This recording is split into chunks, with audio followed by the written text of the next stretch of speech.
Bueno, eso es como una introducción para motivarlo y todas las cosas. ¿Qué vamos a ver aquí ahorita? Vamos a ver primero unos principios de programación funcional y vamos a ver unos fundamentos de programación funcional, cuáles son los conceptos fundamentales, y vamos a hablar de lenguajes de programación funcional. De esas tres cosas vamos a hablar ahorita. Unos principios, unos fundamentos y unos lenguajes de programación funcional. Entonces, sobre los principios. Entonces, primero, el concepto de paradigma de programación. Un paradigma describe distintos conceptos y patrones de pensamiento en una disciplina científica. Entonces, un paradigma de programación describe los distintos conceptos y patrones de pensamiento en programación. ¿Qué paradigmas de programación hay? Hay muchísimos. Les voy a comentar los más conocidos. Uno que se llama paradigma de programación declarativo.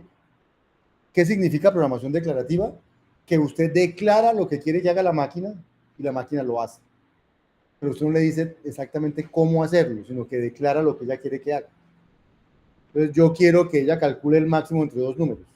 La máquina por allá adentro calcula el máximo entre dos números, sin que usted sepa necesariamente cómo se calculó el máximo entre dos números. Si acaso definió, ¿cómo se sabe si un número es mayor que otro? Dice, un número es mayor que otro si la resta da mayor que cero. Entonces, con eso la máquina dice, yo ya sé cómo saber que un número es mayor que cero, mayor que otro. Hay programación funcional dentro del paradigma declarativo, hay programación lógica dentro del paradigma declarativo, o hay programación descriptiva dentro del paradigma declarativo. Está el paradigma de programación concurrente. El paradigma de programación concurrente dice, yo puedo programar de manera que varias cosas de las que yo programo se ejecuten al mismo tiempo, de manera concurrente. ¿Sí? La concurrencia puede ser declarativa, puede ser por paso de mensajes, o puede ser con estado. La hay en cualquiera de esas formas. No hay concurrencia sola. O sea, un programa concurrente normalmente tiene algún mecanismo de programación secuencial, sea con estado o otras cosas, o funcional. Y entonces, dependiendo de esa combinación, da concurrente declarativo, concurrente por paso de mensajes, concurrente con estado. Está el paradigma de programación con estado, que es lo que ustedes han conocido como paradigma de programación imperativa, que es el que vieron cuando vieron el primer curso de la carrera de programación, en el cual lo importante son las estructuras de control, el while, el for y esas cosas, y la iteración como mecanismo de programación, y las estructuras de control, y el concepto de variable, pero variable mutable. Hay una variable, desde el principio es una variable que se puede cambiar, y el concepto de asignación y todas esas cosas. El paradigma orientado a objetos, donde el concepto fundamental es el concepto de objeto, pero los objetos normalmente nacen de clases.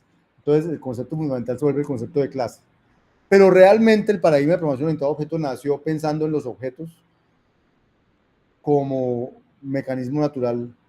De hecho, un programa orientado a objetos es un objeto que está, al cual le invocan un método. Y eso empieza a generar cosas. O sea, la idea de programación orientada a objetos es que el mundo está hecho de objetos que interactúan entre sí. Lo que pasa es que los objetos, para crear objetos, se inventaron el concepto de clase. Entonces yo digo, porque todos los objetos pertenecen a una clase, entonces se comportan de la misma manera. Esa es la idea de la programación orientada a objetos. Hay programación relacional, donde los programas son relaciones. Prolog, por ejemplo, el lenguaje de programación Prolog es un lenguaje de programación relacional. Hay paradigma distribuido, hay otro poco de paradigmas. Hay muchas maneras de programar, muchas.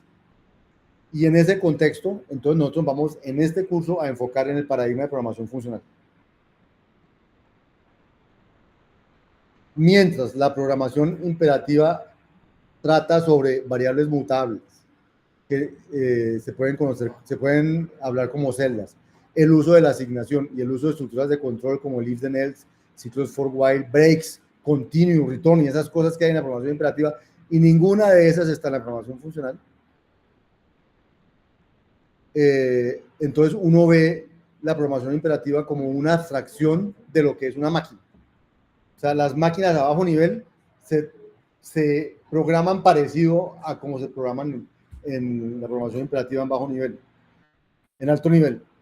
Las máquinas a bajo nivel se llaman máquinas de von Neumann y una celda de memoria en la máquina de von Neumann es como una variable, una instrucción de carga en las máquinas abajo, en las máquinas, digamos, a bajo nivel, es la desreferenciación de variables, una instrucción de almacenamiento es como una asignación de variables, y los saltos o jumps, los go-tos, son estructuras de control.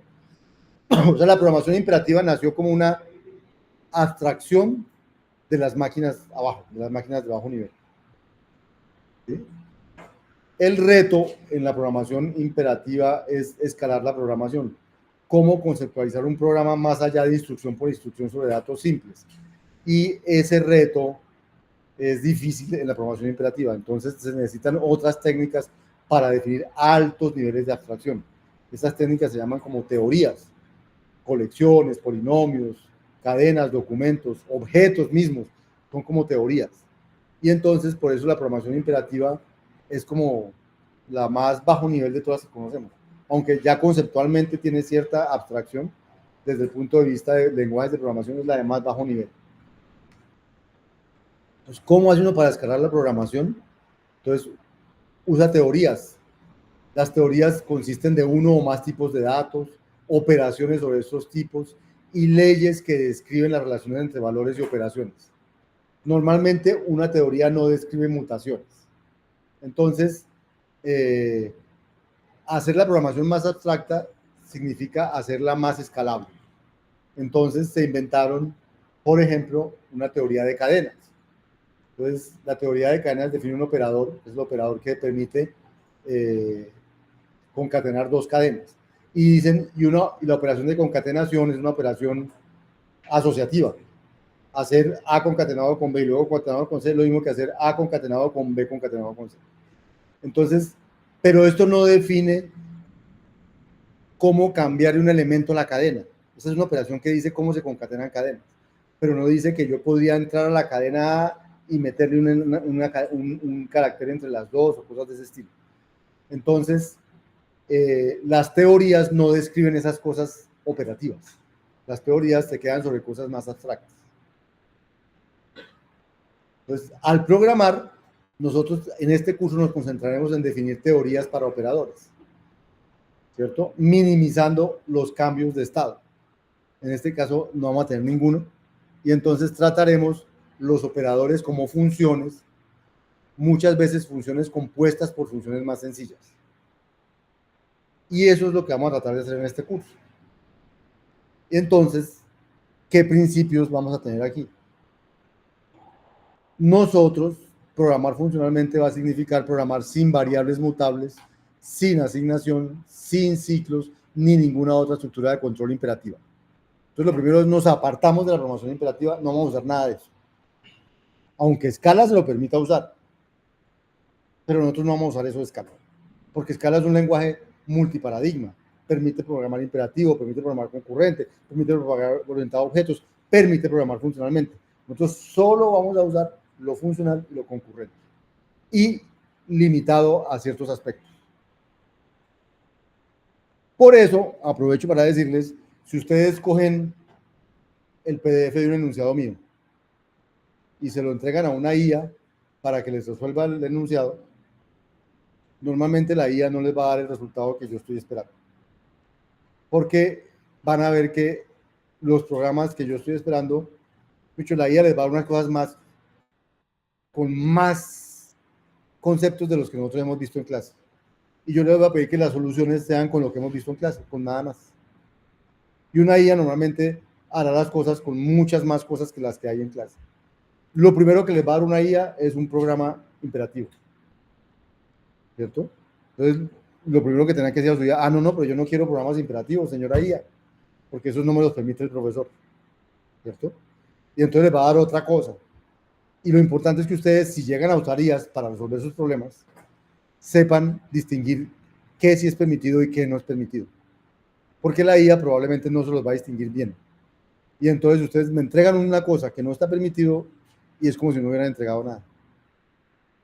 O sea, ustedes entregan un taller que usó var, una variable, inmediatamente el taller no sirve para nada. Usted entrega un taller que usó while, no sirve para nada.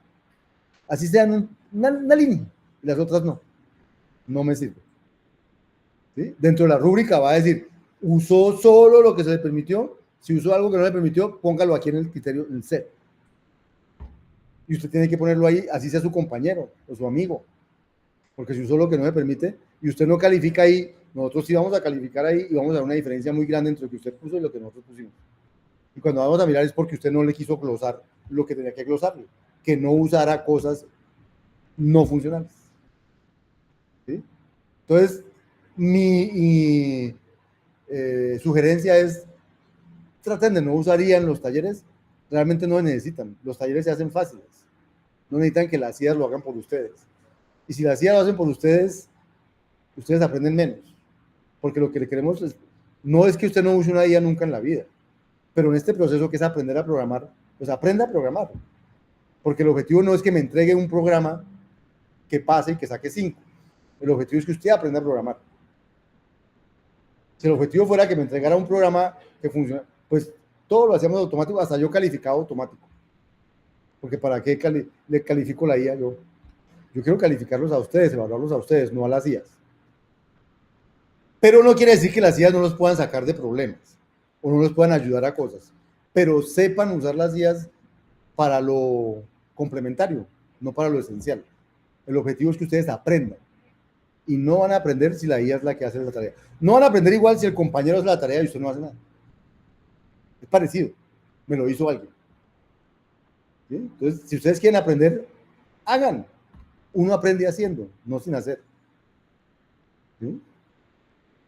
No sé si ustedes han construido alguna vez un mueble de esos de IKEA o de esas cosas que llegan desarmados. ¿Sí? Entonces, pues uno lo ve armado y lo ve bonito, pero ahora ármelo. Tiene su cosita, porque a veces uno confunde los tornillos, las cosas, y después le sobró algo y entonces no le quedó bien. ¿Sí? Pero una vez usted hace uno, puede hacer 10 de esos, dice, yo ya sé hacerlo. Pasa lo mismo con la programación. Entonces, usen las IAs cuando ya sepan programar. Cuando no sepan, aprendan primero y luego las usan. Les ahorra tiempo, todas esas cosas, pero ustedes ya saben lo que les va a proponer, ustedes serán capaces de hacerlo. Lo que es muy aburrido es que usted termine haciendo cosas con las IAs que usted no es capaz de hacer. Entonces usted no está usando la IA para ir más lejos, sino para que haga lo que usted no sabe hacer. Y resulta que cuando ella se lo hace como no es, usted no va a saber distinguirlo. Y las IAs no son infalibles ni hacen exactamente las cosas como uno las necesita. Entonces ustedes tienen que tener criterio para interactuar con las IAs. ¿Cómo adquieren ese criterio? Haciendo. Igual que tener criterio para interactuar con otra persona en otra parte. ¿Cómo tiene criterio? No sé, leyendo, aprendiendo. Porque usted no puede hablar con otros si usted no sabe. Si quiere hablar de política, si quiere hablar de lo que quiera hablar, ¿cómo hace para hablar con otros si usted no lee, no sabe, no estudia? Entonces solo puede decir lo que dicen otros. Pero decir lo que dicen otros no es lo que dice usted necesariamente. Ahora, uno puede ser otro, ¿sí? Pero eso es lo que ustedes quieren ser, no creo. Entonces, mi recomendación, no usen las IAs para que les hagan las tareas. Pero no, mi recomendación, no las usen. No las usen para que les haga la tarea importante. Usen para lo complementario. Entonces, en un sentido más amplio, la programación funcional significa que un programa es un conjunto de funciones e invocaciones a funciones. En particular, las funciones son valores que pueden ser producidos, consumidos y compuestos.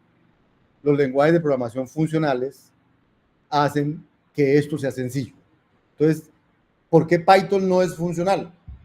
Porque no hace que eso sea sencillo. Pero Python puede hacer cosas funcionales, sí. Y de hecho hay extensiones de Python, los lambdas, los no sé qué, que hacen que eso parezca funcional, sí. Pero no fue creado para que eso fuera sencillo. Después, ahora, con el auge de la programación funcional ha cogido un auge tremendo por lo de la ciencia de los datos. Entonces, todos los lenguajes de programación empezaron a ofrecer cosas que no ofrecían de programación funcional. Inclusive Java o inclusive C++, o sea, empiezan a ofrecer parches o cosas que tienen lo funcional. Escogimos Scala, ya les voy a contar por qué escogimos Scala, pero un lenguaje que haga eso sencillo es un lenguaje de programación funcional, un lenguaje que no lo haga sencillo, pues no fue un lenguaje de programación funcional. Principios de los lenguajes. Entonces, en un sentido operativo, un lenguaje de programación funcional no ofrece variables mutables, ni asignación, ni ciclos, ni otras estructuras de control imperativos. Ah, pero Scala sí lo ofrece, entonces Scala no es un lenguaje de programación funcional. Entonces, no, en un sentido más amplio, un lenguaje de programación funcional permite la construcción de programas elegantes enfocados en funciones. Eso es Scala. Pero él permite también usar otros paradigmas. Pero nosotros no los vamos a usar. En particular, las funciones en un lenguaje de programación son lo que se llama ciudadanos de primera clase, es decir, se pueden definir en cualquier parte, incluso dentro de otras funciones. ¿Sí? Así como cuando usted dice una variable local x igual a 0, usted puede decir una variable local f igual a la función que le va al cuadrado y luego hacer algo con eso. Al igual que cualquier otro valor, las funciones pueden ser pasadas como parámetros a otras funciones. O sea, usted una función a la que le paso como parámetro a otra función. O puede ser devuelta como resultado aplicado a una función. Así como una función devuelve un entero, una función puede devolver una función. Como para cualquier valor, existen operadores sobre las funciones para componerlas y para invocarlas. ¿Sí?